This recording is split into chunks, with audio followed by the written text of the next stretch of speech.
नमस्कार मित्रांनो, कोरेगावचं जे हिंद केसरी मैदान झालं त्याचे विजेते आपल्याबरोबर आहेत. नवीन कोरी जोडे आहे मित्रांनो. कोणालाही अपेक्षित नसताना हे दोन बैल हिंद केसरी झालेत. तर कुठेही चर्चेत नाहीत, पण त्यांच्या पळाच्या जोरावर आज महाराष्ट्रभर ते चर्चेत येणार आहेत. बघूया नक्की बैल कुठले आहेत. कुठला आहे बैल हा पहिलवान समर्थ नितीन किर्डत चिंचनेर निंब आणि हिरामन वासवाई चिंचनेर निंब यांच्या नावनीतला बैल आहे. घरचाच बैल आहे का? घरच्या गायचा बैल आहे. होय. किती आहे जादूगर गुलाल वगैरे घेतलेले? त्या असं थोडक्यात म्हणजे 1 नंबर 1 केला आहे आणि 2-3 झाले आणि या 4था गुलाल हिंद केसरीला. बरं, दाताला कसं आहे? आत्ता दात लावला. बरं, म्हणजे आत्ता दात लावला? आत्ता दात लावला. बरं, आता कसं असतं, तुम्ही बघितलं असेल, परिस्थिती बिकट असली की पायऱ्याचा विषय खूप असतो. मग कसं पायरा हा कसा जुळवला पायरा काल रात्री हे आपले पाहुणेच आहेत घरच्यासारखेच, तर त्यांचाही बैल पळतोय आपल्याला माहिती होतं, पण तो बी अंधारात होता आणि बी अंधारात होता. योगा एक जुळून आला आणि झाला पायरा झाला रात्री. काल रात्री 4 वाजता पायरा झाला. तर ते म्हणले उद्या हाणू आपण गाडी. हाणू एक शब्द दिला, सगळं जुळून आलं म्हणून आम्ही गाडी हाणली. ड्रायव्हरांनी पण आमची गाडी चांगली हाणली. 3 फेर गाठाला तर उभं राहून आलं. ड्रायव्हरांची मी घेणार आहेत. अजून एक दुसरा बैल आणि बैलाचं जसं मी सांगितलं प्रस्तावनेत कुठलीही पार्श्वभूमी नाही बैलगाड्याची. पहिलाच बैल का हा? आमचा पहिलाचा घरचा बैल आहे. घरच्या गायचा बैल आहे. हा बी घरच्या गायचा? घरच्या गायचा. मित्रांनो, हा एक वेगळा इतिहास झालेला आहे. दोन्हीही घरच्या गायची खोंड कोरेगाव सारख्या मोठ्या मैदानात येतात आणि म्हणजे कोणालाही अपेक्षित नसताना एवढं मोठं यश मिळवतात. ह्याचं वय काय? ह्याचं वय दुसा आहे का? तुम्ही तुम्हाला माहिती आहे दुसा मालक. पूर्ण नाव सांगा तुमचं. माझं नाव विनोद विजय मदने. बरं, फलटणचं आहे. आम्ही फलटणचं शेजारी जाधववाडी गाव आहे. बैलाचा चेहरा दिसू द्या. जाधववाडीचा आहे तुम्ही. बरं, आता कसं जसं सांगितलं दुसा आहे, तर काय होतं तुम्ही बघितलं असेल पायऱ्याला नियोजन ही कसं झालं, ही कसं एकत्र आणायचं ठरलं काय? काल ह्यांचं ते अजित चव्हाण आहेत का, ते आमचे पाहुणे आहेत. त्यांचा आमचा 1 महिन्यापूर्वी विषय झाला होता की आपण एकदा गाडी हाणूया. मग काल सहजवारी त्यांचा फोन चालला होता. ते म्हणले काय नाही, कोरेगावला गाडी हाणायची का, हाणूया. म्हटलं काय आपलं काय पायऱ्या नाही किंवा काय विषय नाही. मग झालं नियोजन. म्हटलं या घेऊन. सकाळी आलो, सगळं केलं. गटाला गट सुट्टा काढला. एक मोठी गाडी होती, 2 गाड्या मोठ्या आमच्या गटात होत्या. एवढं स्पीड लागलं की ते दोन्ही गाड्या चांगल्या म्हणजे हिंद केसरी बैल ती बी होती.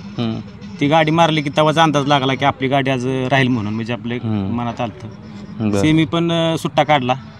सेमीला पण गाडी चांगलीच पळाली आणि फायनलला एवढी अपेक्षा नव्हती 1 नंबर होईल म्हणून, पण झालं, बैलाने करून दाखवलं. मित्रांनो, मी फायनलला कोण कोण पात्र असतात अशी बैल घेत होतो, तर ह्यांच्यातले एक सदस्य म्हणले की आज गाडी 1 नंबरच करणार. तर हा आत्मविश्वास कसा आला होता तुम्हाला? नाही, ते आता कसं त्यांना होता, ते बोलून गेले आपले भावनेच्या भरात बोलून गेले. हा, इथलेच आहे तिथे. बरं, पंचकमिटीतला गेले आपले बोलून भावनेच्या भरात की हीच गाडी 1 नंबर करेल. पण दाखवलं बैलांनी. मी असंच बोलताना म्हणलं भावनेच्या भरात लोक भरत, कारण कोणाला अपेक्षित नाही. बरं, आता मित्रांनो, बैलाचं नाव सांगा. ह्याचं स्वराज्य आणि ह्याचं लाडू. ही 2 बैल पळवणारा खूप महत्वाचा आहे. तर ड्रायव्हर आहेत, सोन्या ड्रायव्हर आहेत आणि तरुण आहेत. या एकदम बरीच आहे. सांगा तुमचं कुठलं गाव? आमचं गाव खुद्द सोनगाव. बरं, कुडाव सोनगाव, जावली तालुक्यातले. बरं, वय किती आहे तुमचं? आपलं वय 27 वर्ष. होय. ह्याच्या अगोदर कधी बैलगाड्या चालवलं होतं? ह्याच्या अगोदर आपल्याला पहिल्यापासून रक्तातच नादी. आपल्या घरी म्हणजे आपण जन्माला आलो तेव्हापासून बैल आधीपासूनच आहेत. बरं, पण टॉपची गाडी बसवाय म्हणजे कोण बसवले का आतापर्यंत? टॉपची गाडी सगळ्यात टॉपची म्हणलं ना तर आमची बबलीची गाडी. होय. आता कारण आपले कसं आहे, आपण म्हणजे असं बाकीचे ड्रायव्हर आज दुजापणा करत नाही की मोठ्याच गाड्या आणायच्या, कोणाची बी गाडी असू दे, आपण कधीच गाडी आणा नाही म्हणत नाही. पण आता टॉपच्या गाडीत तुम्ही बसला म्हणायचं, हिंद केसरी गाडीत ड्रायव्हर, हिंद केसरी ड्रायव्हर. बरं, गाडी चालवताना काय तुमच्या लक्षात आलं? कारण आम्ही बघतोय पळते गाडी चालवताना गाडीचं एक वैशिष्ट्य आहे, आम्ही गटाला पण खालून सुटताना एक टांग माग आहे, सुटताना पण एक सुट्ट टांग असं माग आहे. गाडी पळती ती फक्त 200 फूट गेल्यावर पुढे निभार गाडी पळते एकजूट. बरं, दोन्ही बैलांची खांशी हा डावीनं पळतो, तो उजवीनं. बरं, दोन्ही खांदे आहे. बरं आता मला सांगा की आता म्हणजे एक बेसिक प्रश्न, तुम्ही सांगताय घरच्या गायत खोंड होता, पण कसं नियोजन अवघड जातं ना, ही टीम गोळा करणं ही कुठनं केली, कारण माहिती नसतं ना कसं करायचं काय सगळ्या गोष्टी. ते आमचे मित्र अजित चव्हाण यांनी केलेलं सगळं. अजित चव्हाण आणि नितीन किर्ड चिंचनेर या दोघांनी ठरलं. आपल्याला काय ती असं सांगितलं, मला पायऱ्या पण माहीत नसतो, ती दोघं करतात सगळं. मला आदल्या दिवशी सांगतात उद्या आपला खोंड किती फ्रेश आहे, कारण आम्ही 15 दिवसाचा गॅपनच काढतो. आत्ता 15 दिवस झाले त्यांनी दात लावलाय, तोपर्यंत आदतच होता 15 दिवस. आता दात लावून आम्ही 15 दिवस त्याला रेस्ट दिली. नाही की घ्यायचं झालं परत टेक करून घ्या, परत घ्या, त्याची इच्छा पण होती. हां घ्या. ती दोघं जण पण म्हणत होती की आपल्याला एवढ्या मोठ्या मैदानात गाडी हाणायची नाही, पण माझी एक इच्छा होती, कारण त्याला आदतला पहिला फेरा ह्या मैदानातच आहे हिंद केसरीला.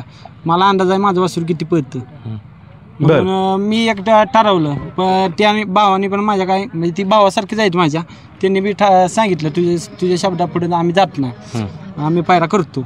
आणि त्यांची पाहुणे येते तर त्यांनी पायरा जुळवून आणला आणि योगा आज 1 नंबर केला. बरं 1 नंबर पहिल्यांदाच पायराचा जुळवून आणला आणि 1 नंबर. पुन्हा एकदा ह्यांच्याकडे का जातोय, मला एक सगळ्यात महत्त्वाचा प्रश्न विचारायचे, कारण कसं ज्यावेळेस आपण येत असतो उजेडात येत असतो त्यावेळेस असतं की वायदी देणं घेणं, तर तसा प्रकार झालाय का तुमच्याबरोबर? नाही कधी नाही. काय म्हणता इकडे, काय म्हणता वायदेला आपली एवढी ताकद नाही, एवढी मोठ्या बैलांना वायदी द्यायची. मग आपण अशीच आपली मग अंधारातली बैल बाबा हे कुठला पळतोय बाबा, ह्या पाहुण्याचा पळतोय किंवा मित्राचा पळतोय किंवा कुणाच्या आपल्या ओळखीव असं हे ड्रायव्हर येतं बाबा, हे चांगलं आहे, आता गाडी आणतात हे आमच्या बाय ड्रायव्हर, तर मग ती सांगतात बाबा हाय तो बैल पळणारा, मग तू त्याजण ह्या सोऱ्याचं बाबा नियोजन लागल, व्यवस्थित पळल गाडी, पुढच्या रानाला सोऱ्या चांगला पळतो, मग बाबा कुठला बैल त्याला आपल्याला मिळेल ह्या हिशोबात आम्ही आतापर्यंत पळत आलो. बरं आता तुम्हाला सांगतोय एवढं मोठ्या मैदानात तुम्ही विजेतेपद मिळाल्यानंतर मागणी विकणार का? नाही विकणार, नाही. किती मागणी आली तरी नाही. आता हे ज्याच्या पाठीवर आता एक कोण झालाय घरी गायला, घरचा आहे त्याला विकायसाठीच काढला होता त्या टायमिंगला. आमच्या वडिलांनी सांगितलं मगाशी दुसऱ्या त्यांना, पण त्यावेळेस त्यांनी करून दाखवली. आता कशाला त्याला नाही विकायचं नाही.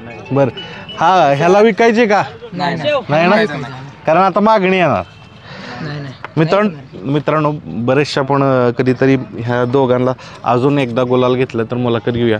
पण ह्या दोघांनी असं आपल्याला दाखवून दिलं, हे जे म्हणतात का नाही हा खेळ गरिबांचा राहिला नाही, हा खेळ ठराविक लोकांचा आहे, तर ह्याला उत्तर दिलेलं आहे. ह्या 2 बैलांनी उत्तर दिलेलं आहे.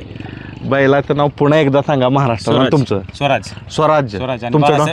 माझं नाव विनोद विजय मदने. स्वराज. आणि ह्याचं नाव? लाडू. आणि ह्यांचं मालकाचं नाव?